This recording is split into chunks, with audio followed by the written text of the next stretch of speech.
there, welcome to Med Twitter This Week, where I, Chris the Chiu Man Chiu, bring you my favorite tweets of the week and hopefully do a deep dive.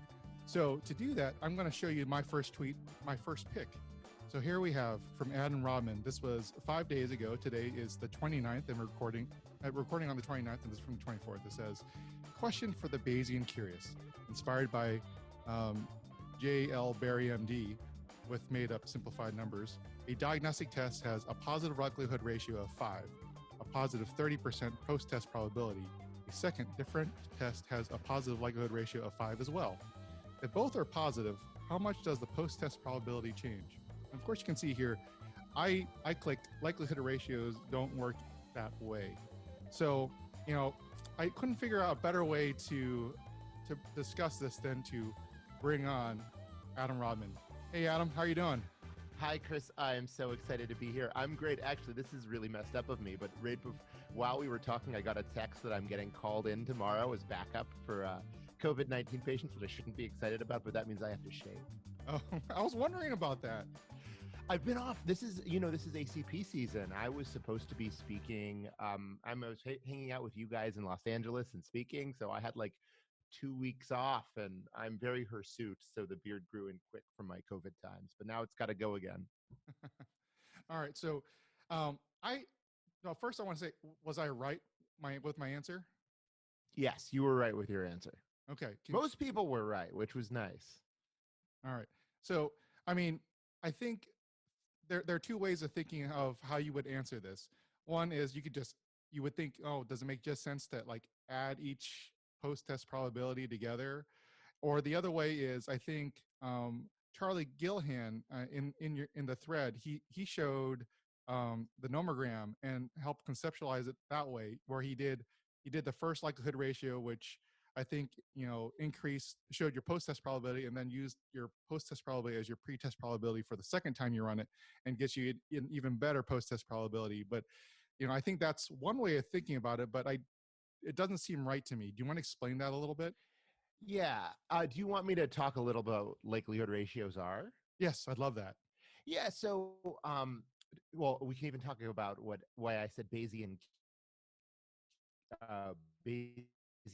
curious. So the idea of Bayes' theorem is this idea of conditional probability. You perform a test with specific, we call them test characteristics. A likelihood ratio, I won't go into all the math, but essentially a likelihood ratio gives you a rough estimation of how your pretest probability will change given a positive test or a positive exam finding. Those are what they're usually done for, but they're done for historical things as well, thus spitting out a post-test probability. And you calculate a likelihood ratio from a good old-fashioned 2x2 table. You don't need to know the formula, but it's related to it involves both the specificity and the sensitivity of the test. So these come up on the wards all the time, and I actually was inspired to write this because my residents, actually one of the chiefs, wrote me this really nice email about a case that they were doing. A heart failure case in which a patient had all these findings. They had like a positive abdominojugular reflux. They had, I think, what else did they have? They had like no lower extremity edema. They had no cardiomegaly seen on the x-ray. And the question was like, well, how do you use all these different likelihood ratios that we know for these different tests? First is the additive approach. Can you just add up the different probabilities? The second is what Charlie advocated, the multiplicative approach. Can I just feed in a test, get a new post-test probability, make that my new pre-test probability, and continue to cycle up there? Or like, how does this work? Is that good for background? Yeah, that makes sense. Yeah, and I think it's relevant because have you ever used any of these like evidence-based medicine calculators that do this for you? I'm doing air quotes. I think I've played around with them, but I haven't a lot. Can you explain? Are they online? Are they on like an app or something like that? Yeah, there's apps. So there's like a subset of these Bayesian probability calculators where, for example, you take a condition, heart failure, and you go through and you click. You say, what is my pretest probability? And you go through and you click what all the exam findings are, and then it uses the approach that Charlie used, this multiplicative approach, to spit out a post-test probability. Okay. So, is there, I think, so the inherent issue here is that each test you do you can't really add them all together, right? Because sometimes they're inherently associated with each other, right? Yeah, it's a lot of people, like, it's intuitive that you could use these tests to essentially multiply probabilities. But the problem, and I think I walked Charlie through a scenario of why this doesn't work. But you're right. The fundamental problem is that it's a myth that these things are independent of one another, and really there's no kind of fundamental way to know how interrelated these things are, which is the too long didn't read answer. Likelihood ratios don't work this way because when you're dealing with a condition, the tests are all going to be interrelated. And the way that I walked Charlie through it, I was like, well, imagine a situation where you have the heart failure case, and you're looking at two exam findings, and you're looking at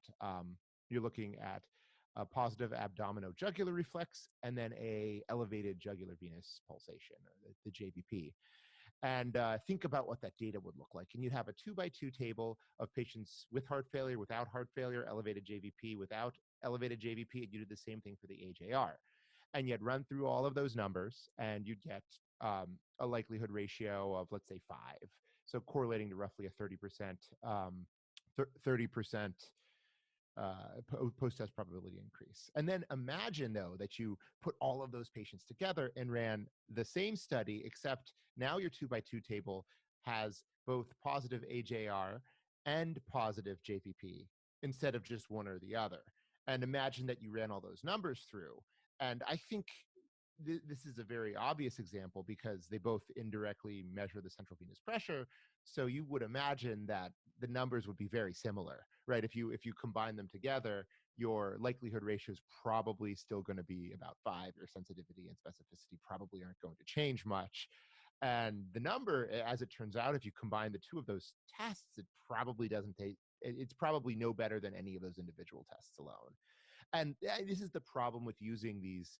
Like, you can pretend maybe there are things that are independent. I've heard people try to argue, well, like palmar erythema, that's because in liver failure, that's because of hyperestrogenism. So that wouldn't be related to, say, ascites, which is because of portal hypertension. But we don't know that. It's not validated that way. And it puts us down this like really dangerous rabbit hole. It makes us overconfident in our tests if we try to like combine the likelihood ratios in that fashion. Okay, I think I understand that a lot more now. So I actually want to bring up one more tweet, if you don't mind. So Please. I'm gonna bring it up on screen here. So here in this tweet, it's from Dr. Richard Lehman. And for people who don't know Dr. Richard Lehman, he's a fantastic GP doc in the UK. He used to write a blog like every week that went through all the literature about his musings and so forth until he retired. Oh, I don't know, maybe a couple years ago. Did you ever read his blog? No, I never read his blog. But anyhow, he's a super smart guy. And so he had something very similar, and you replied to it. I couldn't find the tweet or your responses earlier, but so here's what his tweet. Okay, here's a challenge for diagnostic test dweebs, which I guess is you. I know it's not me. I'm not a dweeb. So it a swab. I guess he said if a swab test has a sensitivity of 70% for a single sampling, what percent of the true positives will be dictated by sampling on 3 separate occasions? You want to respond? Well, so he was making a point about how prevalence has to play a factor into test characteristics, and then I made a point about a fundamental problem with gold standards, and this is a problem that we see with lots of testing anyway. And do you want me to give you an example of what I used as an example? It's relevant to COVID-19, but I used another example. Sure, I'd love to hear it. Okay, you ready to go down the rabbit hole with me? Coming down. Ready. How, Dr. Chiu, how do you diagnose a pneumonia? Oh gosh. Gestalt. Oh, that's good. I mean, that's the answer. But why is it gestalt? Guess I can say this word gestalt. Why is it gestalt? Why don't we have a better test? So that's because, through our training, we learn all sorts of scripts in our mind, and we actually we sort of envelop these algorithms that we think about in terms of our brains are doing our own little likelihood ratios and things like that. So, a patient looks sick. I see a little schmutz on the x-ray. They have history of COPD. All these little things start increasing my pretest probability, and then therefore gives me a gestalt and overall. So a lot of times, even before I do a test, I may have a high pretest probability, which then my test will then help confirm what I hopefully confirm what my gestalt shows. Have you ever read any of the sort of like the JAMA Rational Clinical Exam article on how do you diagnose a pneumonia? Oh, I've read some of those series. I haven't read that one in particular. At least I don't remember what was in it. Do you want to enlighten me? Well, I mean, what they do is they look at a bunch of different, not only diagnostic tests but also historical tests to try to, or historical like features to try to come up with an algorithm that they can do to calculate a sensitivity and a specificity of of does this patient have pneumonia. So in the article, and in all of these articles, whenever you're talking about this literature, they are evaluating a bunch of different exam findings, laboratory findings, and historical findings, and they're comparing them to the gold standard test, which if you read the JAM Rational Clinical Exam article here, it's a pneumonia seen, a consolidation seen on an x-ray. And you get these very pretty numbers, these very pretty sensitivities and specificities. You have your gold standard test. But like you already said, it's not just a consolidation on an x-ray that is a pneumonia for you, right? It's a clinical diagnosis, a gestalt. Right. And this is where we really start to go down the rabbit hole. And I won't take you through the whole historical piece to it, which is fascinating. But if you start to look at some of the literature on what's a consolidation, we have these measures of inter-observer reliability. So basically, in these studies, they usually take two different radiologists. They show them a bunch of different x-rays, and they see how often they agree about different features. And when you look at pneumonia on chest imaging, often the agreement is only fair, right? So like this gold standard test we have, experts in the field who are radiologists, mind you, not internists or emergency room doctors, but radiologists themselves only have fair agreement. So even in this idea of the gold standard, you already have a really wide error bars. And what worries me about like trainees and when people see these numbers is they are like, oh, these are really specific. This is science. This is the specificity. The specificity is 92%. But it's being compared to a standard that there is a lot of uncertainty about. And then you start to realize, well, this isn't just true for pneumonia. This is true for lots of different conditions.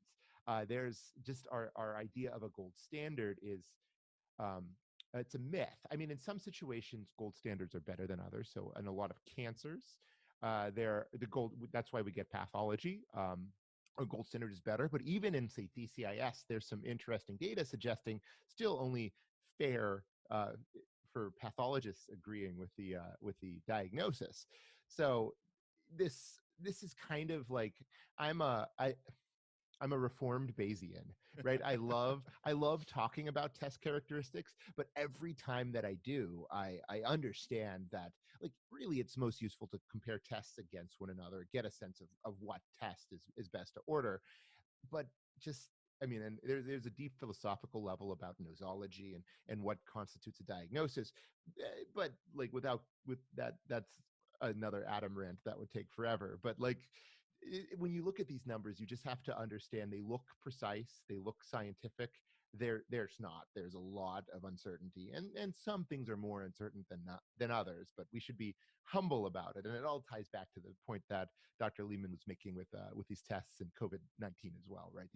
There's a lot of uncertainty, and this like 72% sensitivity number that gets thrown around a lot has a lot of uncertainty around it too. It was calculated on like 6 patients, so.